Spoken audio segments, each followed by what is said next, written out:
মই আপোনালোকক স্বাগতম জনাইছো। দৰ্শকসকল, আজি মই আপোনালোকৰ ওচৰলৈ অসমৰ লগতে দেশ বিদেশৰ বিভিন্ন ধৰণৰ খবৰ লৈ আহিছো। খবৰকেইটা খুবেই গুৰুত্বপূৰ্ণ, গতিকে ভিডিঅ'টো অলপো স্কিপ নকৰাকৈ শেষলৈ চাই যাব। নিতৌ এনেধৰণৰ খবৰ পাই থাকিবলৈ আমাৰ চেনেলটো ছাবস্ক্ৰাইব কৰি ৰাখিব আৰু এটা কৰি লাইক কৰি আমাক উৎসাহিত কৰিব। আহক এতিয়া আমি ভিডিঅ'টো আৰম্ভ কৰোঁ। PM কিষাণৰ হিতাধিকাৰীৰ বাবে ভাল খবৰ।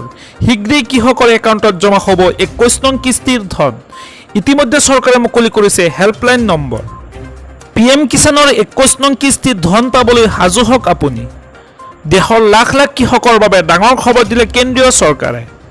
4খন ৰাজ্যৰ কৃষকে লাভ কৰিলে PM কিষাণৰ 21 নং কিস্তিৰ ধন।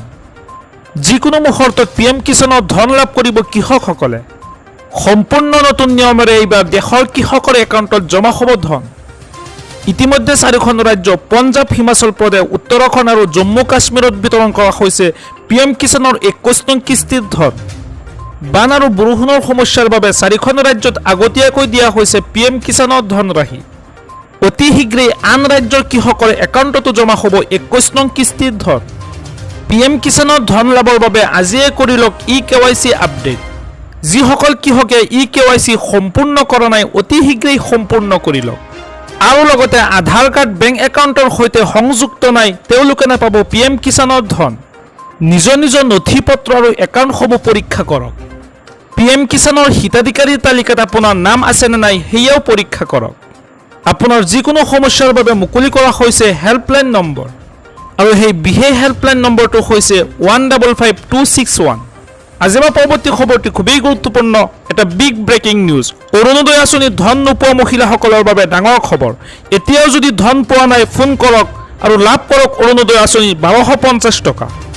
হয় দৰ্শকসকল, অৰুণোদয় আঁচনিত ধন নোপোৱা মহিলাসকলৰ বাবে চৰকাৰে দিলে ডাঙৰ খবৰ।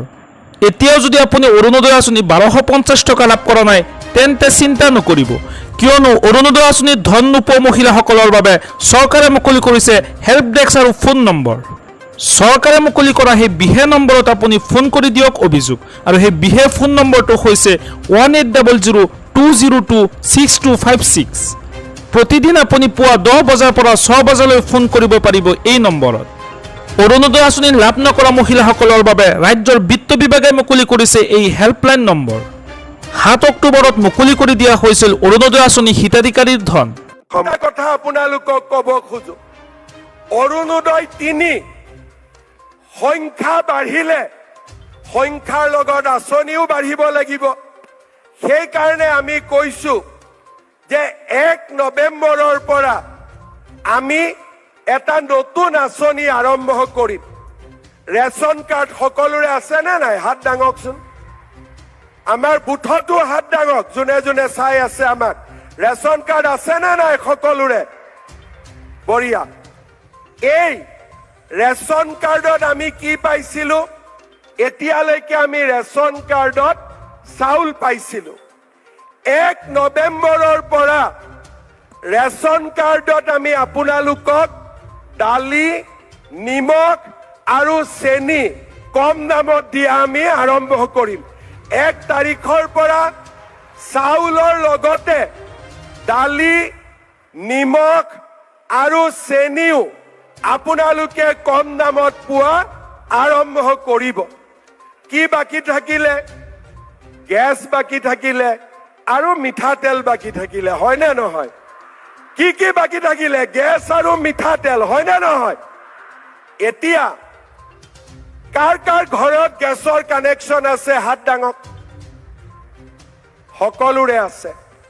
এতিয়া আমি যে আপোনালোকক গেছৰ ফৰ্মখন দিছিলো, গেছৰ ফৰ্মখন ফিল আপ কৰি দিয়ক।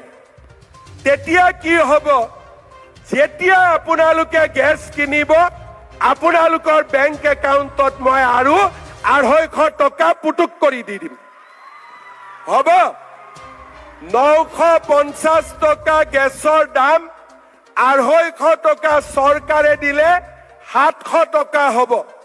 আৰু 550 টকাৰ গেছৰ দাম চৰকাৰে 250 টকা দিলে 300 টকা হ'ব।